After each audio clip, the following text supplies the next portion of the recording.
Hello everyone, welcome back to our channel. to our vlogs. Today is another day and Happy Easter, everyone. wala na, ano na to? Ay, no? joke. Yeah. So ngayong araw na to, pupunta tayo ng church kasi nga Easter ng time na pinifilm namin to. Napapansin nyo, same pa rin yung suot ko. From head to toe. But it's a different day. Same clothes. Cat's wearing a different thing, so you know. Yeah, so today to church. Magbe-visit lang tayo ng church kasi I think natapos na yung mass. So punta tayo ng church. Punta tayo ng church, tapos pa-practice mag-drive si Kat. And then, we'll see. We don't know. Yeah, we don't know yet. We don't have any plans for today. Yun lang talaga. Kung ano lang, kasi nasa labas naman na kami. Tsaka maganda yung araw. And maganda mag-practice pag Sunday afternoon kasi lahat ng tao nasa bahay na kasi nga Monday tomorrow may work. So, yeah. Drive mo na.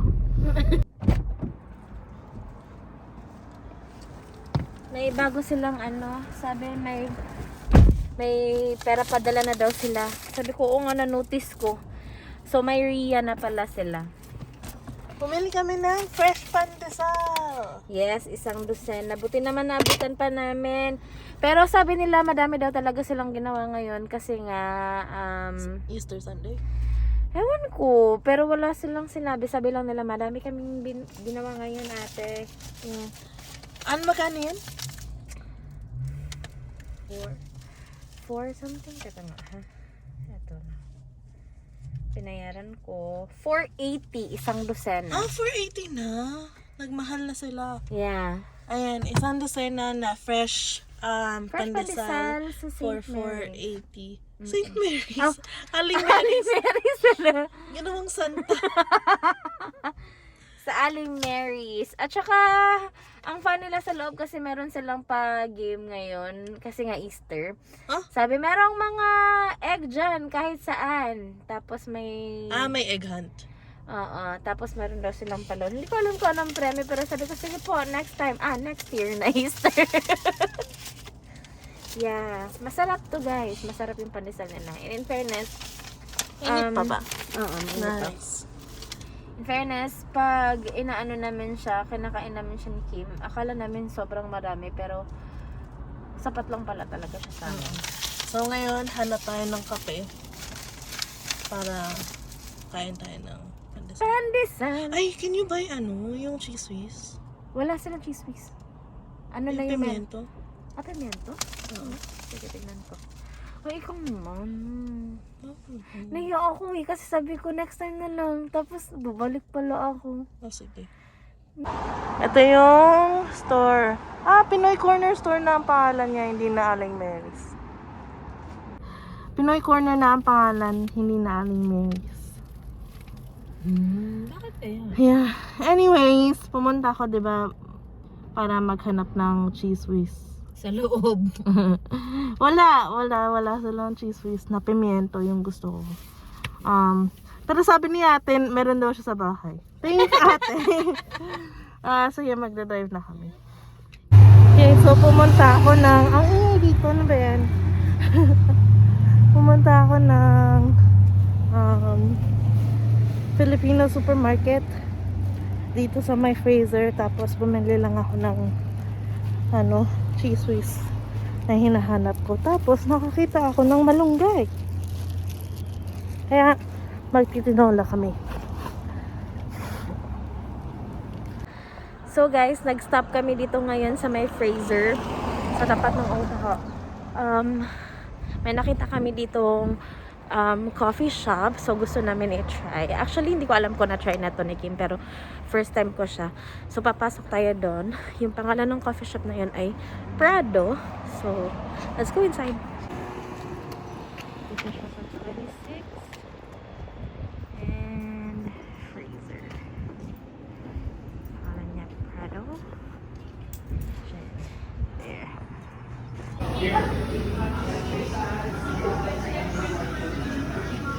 So, ayan na guys. Bumili ako ng London Fog. Isang size lang daw ang London Fog nila. And then I also got iced mocha. So, bibigyan natin to kay Kim yung London Fog niya.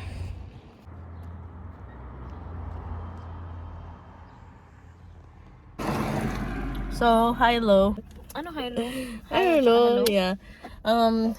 We're gonna eat our pandesal here at Iona Beach.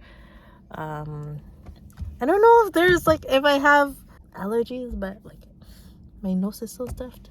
Anyways, Bakit eh? yeah. Pollen siguro. Pollen! Hindi, ano yan siguro. Pollen nahulog. Baka ano lang dahil nag-change yung season ngayon. Kaya siguro ganyan. Yan ang aming view ngayon. Mamaya maglakad kami doon sa ano. Parang may walkway doon. We're gonna walk there. And then yan yung clouds. Parang clear skies naman siya, pero cloudy lang. Wait, clear skies pero cloudy. Partly cloudy with Oo. clear skies and partly cloudy. Yeah, and it's sunny. See?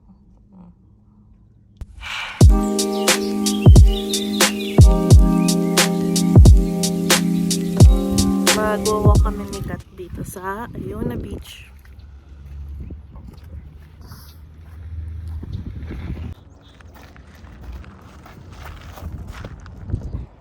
Oh, runner.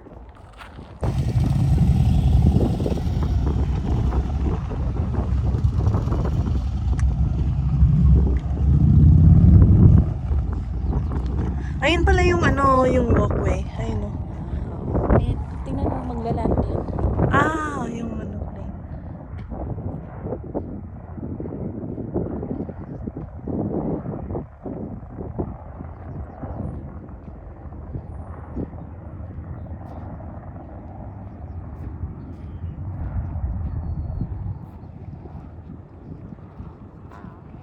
And so takes 2 hours now to get to the end of that and then to come back. 2 hours and a half.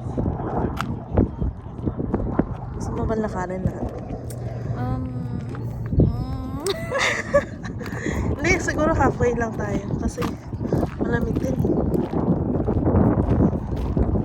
Sabi sa'yo, di ba kanina? Bakit? Kinuha. Naka-video ko, bakit ka nangaaway? Bakit di mo kinuha?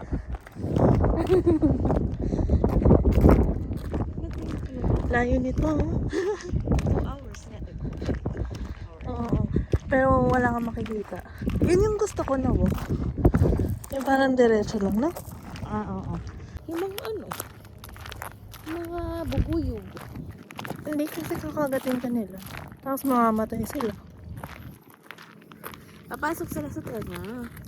Hindi sila pumapasok sa tenga. May aso, ang cute. Nagbabounce yung sikat ng araw sa lubog. Oo, tingnan. Guys, hindi ako na-prepare. Wala tayong SPF today. Ang araw nga ngayon. Yan ang daan. Layo pa yan. Mga 1 hour away pa kami.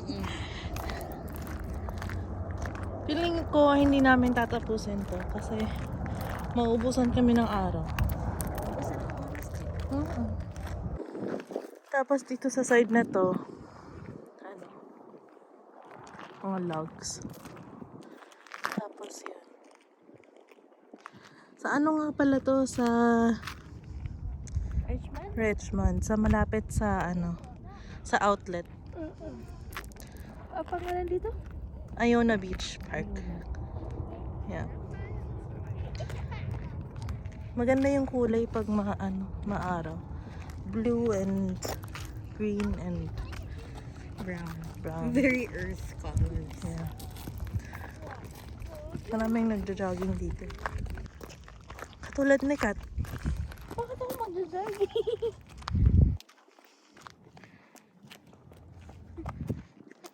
Oh, pumayat ka. Big. Huh? Nahunas ang dagat.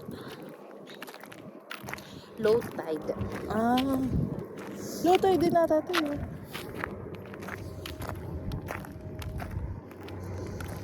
Ang mga eroplano ay nagpapahiwatig. Hindi pwedeng dito lang talaga sila lumalapag. Kasi nandyan yung airport. Pahiwatig ka agad. True. Malamig sa mukha. Pero ngayon medyo hindi na. Init nga eh. In fairness, ang ganda nito, no? Nagustuhan ko. Nabili ni Kat sa Gap to. Nung nasa Calgary pa kami. Oo. Gap ba? Gap. Pero sinabi namin na si Pia may gusto kasi. Kasi hindi talaga ako bumibili ng mga gamit. Pero pag may gusto ako, I don't even think twice. Totoo. Agad-agad insigida. Ganun ang clouds, oh. Oh, wow. Ano nga rin vlog? TikTok yarn. Pero pag ganun, same place pa rin. Same lahat. Same outfit. Kamusta kayo? Isa pang dagat dito. Eto na ata. Alam nyo guys, mga ganitong klaseng lugar. Ngayon ko lang napuntahan. So 4 years ko dito sa Canada. Hindi ko na-explore yung mga ganito. Siguro sa mga international students na nakapagala kayo everywhere sa BC, very fortunate kayo. And ako, dahil nga sobrang nagsipag muna tayo mag-aral at saka nag-save ng money para tuition, kaya tayo medyo hindi nakakagala. But thank goodness may kasama tayo ngayon. Maraming salamat at paiyak tayo. Talaga ba? Hindi, oo.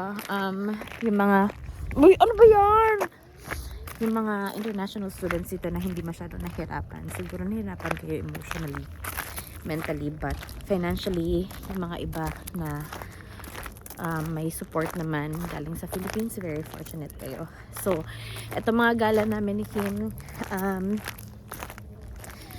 lately lang to nangyayari. Actually, recently lang.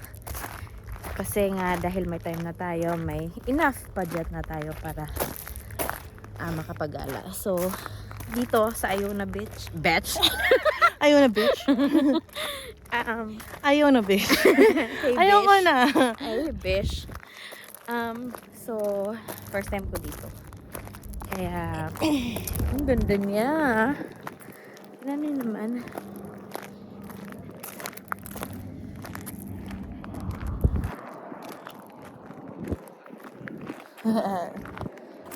Guys, yung mga titas dyan na mga Bisaya, comment naman kayo kung Bisaya ano ba- Titas of Vancouver. Nandito ba kayo? Kasi gusto na ni Kat. mga Bisaya titas ng dito sa Vancouver, mag-comment naman kayo dyan guys, kasi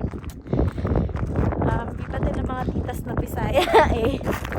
Mag-ano naman kayo dyan, paramdam naman kayo. Eto na, pabalik na kami. Kasi nga, ayaw namin sana matagal dito sa Kamusta. Para may magawa pa kami kita. Kasi sayang naman yung magandang araw. Nandito lang kami, nag-walk lang kami.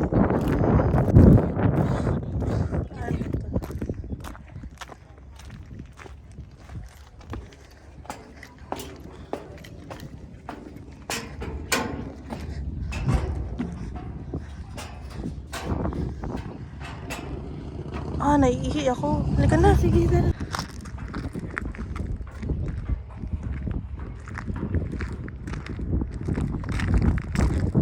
May second floor siya, guys. Nasa car wash kami. Feeling ko matagal yung hintay namin. Kaya magva-vacuum na lang kami dito. So, right now, I'm going to be teaching Kat how to drive. So, Check niya kung okay na. did you, Makakapasa na ba ako? Oh. Medyo tinatansya ko kasi doon kasi hindi naman ako. Saan ako palabas? Ay, naman palabas lang. Okay, we're going forward and then signal and then shoulder check and then okay. Check muna tayo boss. Let's see if it's clear. Slowly, shoulder check. Oh. Okay. So this is a 50 kilometers street ba? Okay. One lane lang. And then we have a four-way stop ahead. So Nakalito right. great. Forward and onti. Tayo 1, 2, 3 seconds. Sige na, walang tao. Okay. Okay. Ayan, sa likod mo. Right, that's easy. That's okay. Mag-right ka dyan sa ano next. Saan? Yung may bears, yung next yan. Kaya na lang ako dito kasi ano. Langanin. Saan ba? Ayun yung ano. Ayan, Wala lang. The next na lang. So, mas slowly tayo dito guys, no? Kasi dito, gusto mo break. Wala dyan hindi yan right. Okay. Thank you, Tesla! Kasi natatakot ako. Nasa gitna ka. Nasa gitna ka ng ano, dalawang ano na to. Dalawang lane na to, nasa gitna ka ng dalawang lane. So, dito ako sa gilid? Yeah. Okay. And then, saan tayo punta? Basta sa next right turn muna, straight. Mag-right turn ka. Masyado kang nandun sa ano sa gilid. Tama naman kasi mag-merge na dyan. Pag mo-merge na, hindi pa. Okay. Dami naman rules dito sa Canada, Diyos ko naman. Okay. Dahan-dahan lang tayo kasi construction. Construction na. May construction. May minus na. Nagka-30 lang po tayo guys, no? Pero 45 talaga dito. Okay. Andyan sa stoplight, mag-right ka dyan. Sugar check. And then, stop tayo dito kasi stoplight siya. Okay. You can roll. Okay, enroll and check. And then, Ayan na. Okay. okay, go.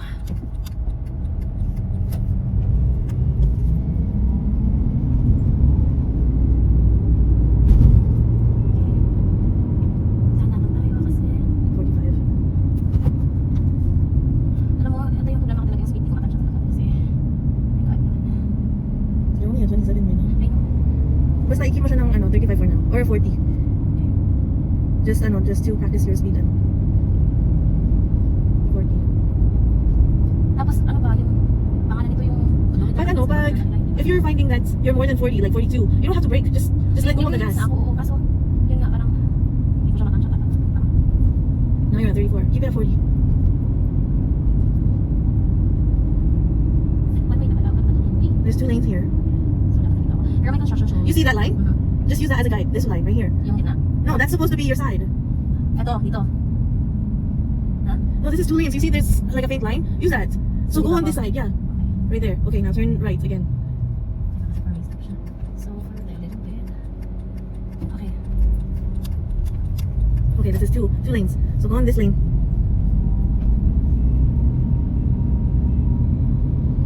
Okay, turn right here. Hello, nasa bahay na kami. Nag-drive si Kat ng mga 2 hours siguro, no? Mga 2 hours. Paikot-ikot lang doon sa ano. Pina-practice ako ni Kim na mag-maintain sa speed kasi number 1 yun na inaano sa examiner. At saka yung pag-change lane, yung pag-shoulder check kasi 'di ba sa Pilipinas wala lang naman yung check ka lang sa mirror. Dito talaga ang laking diferensya, yung rules and regulations ng Canada compared sa Pilipinas sobrang iba. And yun yung tinatry na i-practice ni Kim sa akin. Number 1 yung speed talaga kailangan ma-maintain yun. And then yun yung shoulder check, yung ganun. Right? Oo. Yeah. Tapos ano, mga 8 na rin. 8:16. Yeah, umuwi na din kami kasi kailangan pa namin mag-ready for tomorrow kasi work na naman. True. Tapos natulog ng maaga, naglilinis pa kami dito. Pero doon na kami matutulog sa kwarto ngayong gabi. And bago kami matutulog, bago namin, habang nag-aayos kami, manonood kami ng Wilma's live. Oo, kasi may live siya ngayon. Nagpapalaro siya dun sa sa channel niya. Tapos you can win prizes and stuff. It's just fun. Yeah, totoo. So, ang dami nating nagawa ngayong araw na to. Very productive. Akala namin magsistay lang kami sa bahay ngayon kasi Sunday. But, no, very productive naman yung araw namin today. Very productive and away from other people. So, Yeah. it's pretty fun. Yes, But, yes. I think that's all for today's vlog. Maraming salamat sa panonood nyo and maraming salamat sa mga bagong subscribers namin. Sa tulong na din ng mga ibang YouTube channels. Maraming salamat sa inyo. Very helpful talaga kayo and nagpapasalamat kami ng sobra. Yeah. And I hope ma-enjoy nyo din yung mga videos namin. Yeah, so Right? thanks for watching. Thank you. See you guys next time. Bye!